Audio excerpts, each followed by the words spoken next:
Program Studi Manajemen Pendidikan Islam UIN Sunan Ampel, Surabaya. Program Studi Manajemen Pendidikan Islam UIN Sunan Ampel, Surabaya sudah ada sejak tahun 1994. Namun baru menerima mahasiswa baru pada tahun 1995. Dulunya program studi ini bernama Jurusan Kependidikan Islam.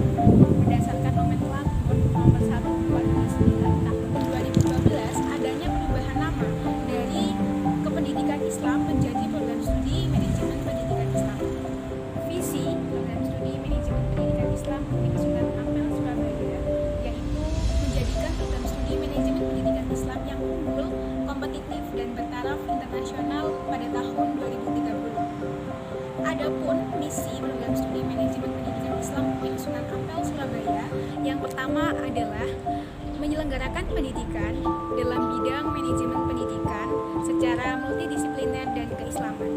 Yang kedua, mengembangkan riset keilmuan bidang manajemen pendidikan Islam yang unggul dan berdaya saing global. Dan yang ketiga, menyelenggarakan pemberdayaan masyarakat dan lembaga pendidikan Islam. Adapun tujuan manajemen pendidikan Islam UIN Sunan Ampel, Surabaya yang pertama, menghasilkan sarjana yang mampu memahami secara komprehensif tentang ilmu keislaman, pendidikan, dan bidang manajemen pendidikan Islam. Yang kedua, menghasilkan sarjana yang mampu dan memahami dasar penelitian dalam bidang manajemen pendidikan Islam dan melaporkan hasil penelitian secara ilmiah dan profesional. Yang ketiga, menghasilkan sarjana yang mampu mengembangkan lembaga pendidikan Islam. Dan yang terakhir adalah mencetak lulusan yang unggul dan berdaya saing baik di dunia kerja nasional maupun internasional. Kemudian yang terakhir terkait sasaran dari program studi manajemen pendidikan Islam UIN Sunan Ampel, Surabaya. Yang pertama adalah peningkatan tata kelola dan SOP program studi. Yang kedua, peningkatan kualitas lulusan yang berkelas dunia.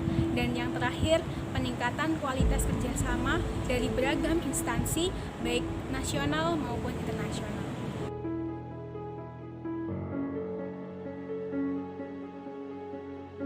Apa sih yang kita pelajari dalam manajemen pendidikan Islam? Di dalam manajemen pendidikan Islam, kita akan mempelajari tentang pola perencanaan, pengorganisasian, pelaksanaan, serta pengawasan pada lembaga pendidikan Islam.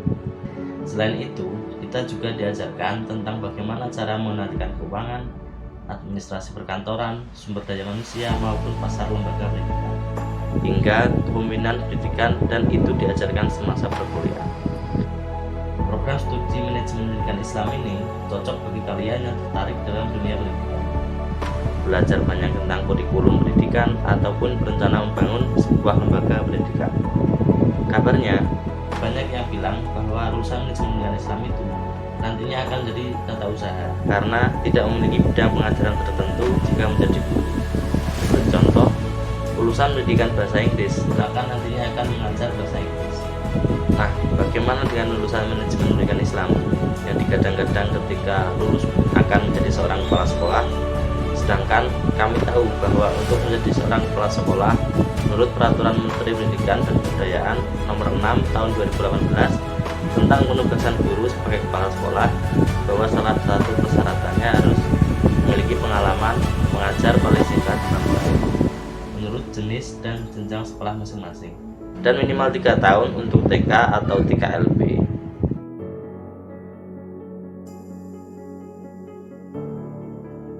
Manajemen pendidikan Islam, apakah sama dengan manajemen pendidikan atau asimilasi pendidikan?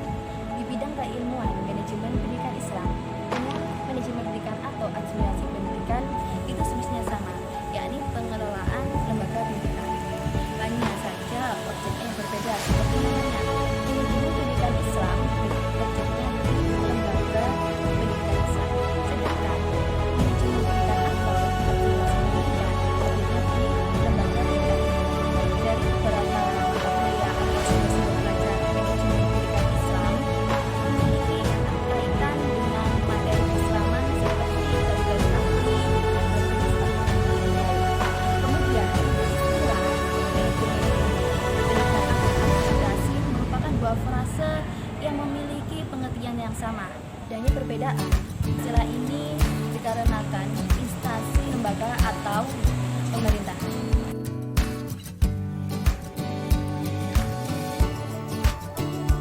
Selanjutnya, tips bagi mahasiswa baru program studi manajemen pendidikan Islam UIN Sunan Ampel Surabaya. Yang pertama yaitu kalian harus menyukai dunia pendidikan. Sebab apa?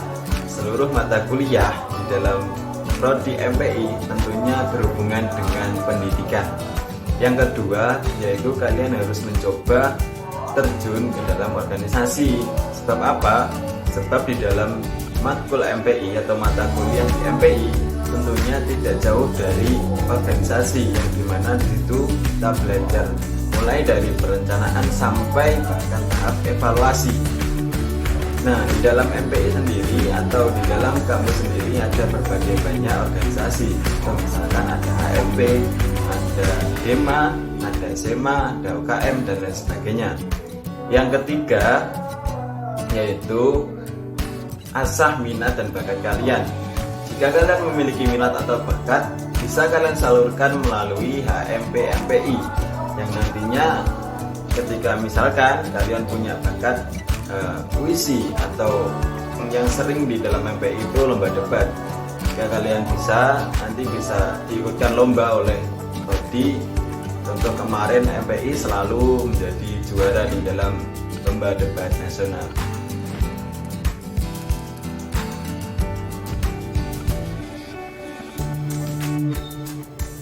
Seperti penjelasan sebelumnya tentang pemikiran orang awam bahwa sebenarnya lulusan manajemen pendidikan ini nantinya akan berkarya sebagai tatanan usaha.